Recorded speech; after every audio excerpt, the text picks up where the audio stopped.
அனைவருக்கும் வணக்கம். இந்த வீடியோ பதிவில் நம்ம பார்க்க போகிறது, கவர்ச்சியான முக அழகு உங்களுக்கு வேணும், உங்ககிட்ட அந்த ஈர்ப்பு சக்தி அதிகமாக இருக்கணும், மற்றவங்க என்னை பார்த்தா ஈஸியாக அட்ராக்ட் ஆகணும்னு நினைக்கிறப்போ இந்த தேவதை மந்திரத்தை நீங்கள் பயன்படுத்துங்க. இந்த மந்திரத்தை நீங்கள் பயன்படுத்துகிறப்போ நீங்கள் நினைத்த நபரையும் சுலபமாக உங்களால் ஈர்க்க முடியும். அந்த நபரை உங்கள் கைக்குள்ளே உங்கள் கட்டுப்பாட்டில் கொண்டு வர முடியும். இப்போ உங்களை அவாய்ட் பண்ணிக்கிட்டு இருக்காங்க அப்படின்னா நீங்கள் இந்த மந்திரத்தை பயன்படுத்துங்க.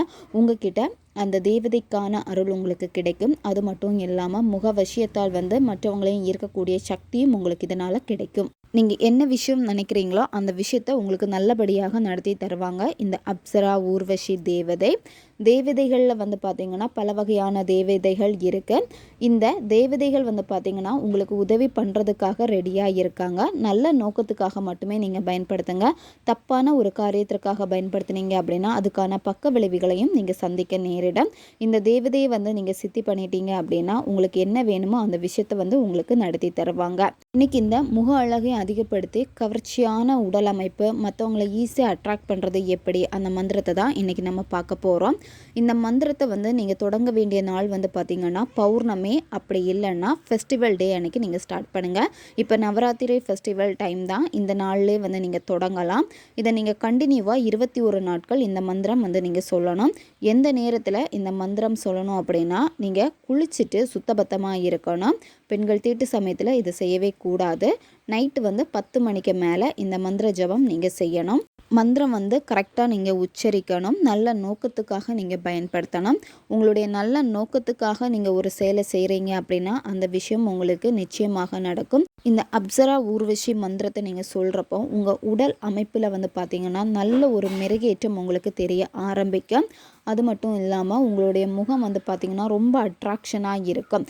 மற்றவங்களை ஈஸியாக கவரக்கூடிய அந்த வசிய பவர் உங்களுக்கு கிடைக்கும். இப்போ சில பேரை நீங்கள் பார்த்தீங்க அப்படின்னா ஆட்டோமேட்டிக்காகவே அவங்கக்கிட்ட ஒரு வசியத்தன்மையை நீங்கள் ஃபீல் பண்ணுவீங்க. ஃபேஸில் ஒரு அட்ராக்ஷன் இருந்துக்கிட்டே இருக்கும். அந்த நபரை திரும்ப திரும்ப பார்த்துக்கிட்டே இருக்கணும் போல் இருக்கும். அவங்களுடைய முகத்தை பார்த்துக்கிட்டே இருக்கணும் போல் இருக்கும். ஒரு சிலருக்கு பார்த்திங்கன்னா இது நார்மலாகவே இயற்கையாகவே அந்த வசிய பவர் இருக்கும். சிலருக்கு இந்த வசிய பவர் இருக்காது. இந்த வசிய பவரை மெருகேற்றுறதுக்காக தான் இந்த மந்திர ஜபங்கள் ஜெபிக்கிறது. இப்போ நீங்கள் பார்த்துருப்பீங்க, மெடிடேஷன் பண்ணுறவங்களா இருக்கட்டும், மந்திர ஜபங்கள் பண்ணுறவங்களா இருக்கட்டும், அவங்கக்கிட்ட எப்போவுமே ஒரு அட்ராக்ஷன் இருந்துக்கிட்டே இருக்கும். பார்க்குறதுக்கு நல்ல லுக் இல்லைன்னா கூட அவங்கக்கிட்ட ஒரு அட்ராக்ஷன், ஒரு வசீகரிக்கக்கூடிய பவர் இருந்துக்கிட்டே இருக்கும். நீங்கள் நோட் பண்ணிங்கன்னா அது உங்களுக்கு தெரியும். இந்த மந்திரங்கள் மூலமாகவே உடலில் நல்ல ஒரு வசீகர பவரை கண்டிப்பாக ஏற்ற முடியும். இந்த தேவதையை நீங்கள் வணங்குறப்ப அமைதியான ஒரு இடத்த சூஸ் பண்ணிக்கோங்க. பூஜை ரூமில் இருந்து செய்யலாம் அல்லது தனி ரூமில் இருந்து நீங்கள் செய்யலாம். வெறும் தரையில் உட்காரக்கூடாது. நீங்கள் ஒயிட் கலர் கிளாத், அதாவது காட்டன் கிளாத்தை நீங்கள் பயன்படுத்திக்கலாம். அப்படி இல்லைன்னா வெல்வெட் கலரில் இருக்கக்கூடிய ஒயிட் கலர் கிளாத்து நீங்கள் பயன்படுத்திக்கோங்க. அந்த துணியை தரையில் நீங்கள் விரிச்சிட்டு அதுக்கு மேலே நீங்கள் உட்காந்துக்கோங்க. உங்களுக்கு முன்னாடி பார்த்திங்கன்னா ஒரு தீபம் ஏற்றி வச்சுக்கோங்க. தீபம் ஏற்றி வச்சுட்டு இதில் உங்களுக்கு தேவைப்படுறது பார்த்திங்கன்னா ரோஸ் பெட்டல் தேவைப்படும்.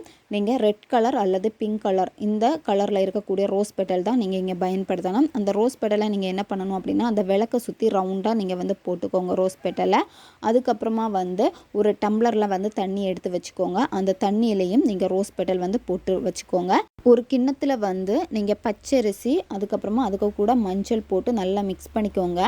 அந்த அரிசி பார்த்திங்கன்னா எல்லோ கலரில் மாறும். இதை மிக்ஸ் பண்ணிவிட்டு ஒரு கிண்ணத்தில் வச்சுக்கோங்க. அதையும் நீங்கள் அந்த விளக்கு பக்கத்துலேயே வச்சுக்கோங்க. இதுதான் நீங்கள் வைக்க வேண்டியது. அதுக்கப்புறமா இதில் உங்களுக்கு தேவைப்படுறது ஒரு ஜெபமாலை தேவைப்படும். இந்த ஜெபமாலை பார்த்திங்கன்னா மந்திர ஜெபங்கள் நீங்கள் சொல்கிறப்போ உங்களுக்கு அந்த கவுண்டிங்காக நீங்கள் பயன்படுத்துறது.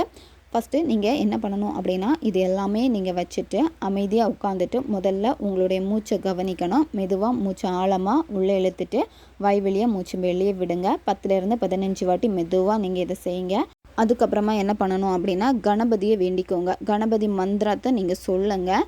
அப்படி இல்லைனா ஓம் கணேஷாய நமக அப்படின்னு பிள்ளையாரை மனசார நினச்சிட்டு இந்த மந்திரத்தை 21 வாட்டி நீங்கள் சொல்லுங்கள். 21 வாட்டி சொல்லிவிட்டு அதுக்கப்புறமா உங்களுடைய கோரிக்கை என்ன இருக்கோ அந்த கோரிக்கை நினச்சிக்கோங்க. இப்போ உங்களுக்கு வசீகர பவர் வேணும், மற்றவங்க ஈஸியாக என்னை பார்த்து வந்து அட்ராக்ட் ஆகணும், எனக்கு வந்து அழகு வேணும் அப்படின்னு நினைக்கிறப்போ அதை நீங்கள் நினச்சிக்கோங்க. உங்கள் பர்சன் உங்களுக்கு அட்ராக்ட் ஆகணும்னு நினைக்கிறப்போ உங்கள் பர்சன் இவங்க வந்து எனக்கு விஷயமாகணும், நான் வந்து இவங்களை விரும்புகிறேன், என் கூடவே இவங்க இருக்கணும் அப்படின்னு உங்களுக்கு என்ன வேணுமோ அதை நீங்கள் நினச்சிக்கோங்க. நினச்சிட்டு மனசார வேண்டிக்கிட்டு இந்த ஊர்வஷி தேவதையை நீங்கள் வணங்கணும். இப்போ வந்து மந்திரம் வந்து உங்களுக்கு வீடியோ ஸ்க்ரீன்லேயே வரும், பார்த்துக்கோங்க. ஓம் ஸ்ரீம் ஊர்வஷி ஆகச் ஆகச் ஸ்வாகா. உங்களுக்கு என்ன கோரிக்கை இருக்கோ அந்த கோரிக்கையை மனசார வேண்டிக்கிட்டு இந்த தேவதையை நீங்கள் அழைக்கணும். இந்த மந்திரத்தை நீங்கள் சொல்லுங்கள். தினமும் 108 முறை நீங்கள் சொல்லுங்கள். அப்படி இல்லைனா 1008 முறை கூட நீங்கள் தினமும் வந்து சொல்லலாம். நீங்கள் மந்திரத்தை சொல்லி முடிச்சுட்டு அதுக்கப்புறமா நீங்கள் என்ன பண்ணணும் அப்படின்னா மனசார அவங்களுக்கு நன்றியை தெரிவிங்க. நீங்கள் எனக்கு உதவி பண்ணுறதுக்கு ரொம்ப ரொம்ப நன்றி அப்படின்னு சொல்லிவிட்டு காலையில் நீங்கள் என்ன பண்ணணும் அப்படின்னா அந்த தண்ணியில் வந்து முகத்தை நீங்கள் கழுவணும். ஒரு டம்ளரில் தண்ணி வச்சுருப்பீங்கள்ல, அந்த தண்ணினால் வந்து நீங்கள் முகத்தை கழுவிக்கோங்க. காலையில் முகத்தை கழுவிட்டு அந்த அரிசி என்ன பண்ணணும் அப்படின்னா நீங்கள் ஒதுக்கி வச்சுருங்க. 21 நாட்களும் அதே அரிசியை நீங்கள் பயன்படுத்துங்க. 21 நாட்கள் முடிச்சதுக்கப்புறமா என்ன பண்ணணும் அப்படின்னா அந்த அரிசியை வந்து ஓடுற நீர்நிலையில் நீங்கள் போட்டுருங்க. அல்லது கால் மிதி படாத ஒரு இடத்துல வந்து நீங்கள் போட்டுருங்க. சுத்தமான ஒரு இடத்துல நீங்கள் 21 நாட்களுமே மந்திரம் நீங்கள் சொல்லணும். ஃபஸ்ட்டு நாள் நீங்கள் எப்படி பண்ணுறீங்களோ அதே மாதிரி தான் செகண்ட் டேலேருந்து அதே மாதிரி தான் நீங்கள் பண்ணணும் அடுத்தடுத்த நாட்களும். இதில் முதல்ல வந்து எப்போவுமே கணபதி மந்திரம் நீங்கள் சொல்லிட்டு தான் அதுக்கப்புறமா இந்த மந்திரம் நீங்கள் வந்து உச்சரிக்கணும். நல்ல நோக்கத்துக்காக பயன்படுத்துங்க. நல்ல நோக்கத்துக்காக நீங்கள் பயன்படுத்துகிறப்ப இந்த தேவதை வந்து உங்களுக்கு சித்தியாவாங்க. நீங்கள் என்ன கேட்டாலும் அதை உங்களுக்கு நடத்தி கொடுப்பாங்க. உங்களுக்கு என்ன கோரிக்கைகள் இருக்கோ அதை மனசில் வச்சுட்டு இந்த மந்திரம் நீங்கள் சொல்லுங்கள். ஓகே காய்ஸ், தேவைப்படுறவங்க இதை பயன்படுத்திக்கோங்க. அடுத்த ஒரு வீடியோ பதிவில் சந்திக்கலாம். நன்றி.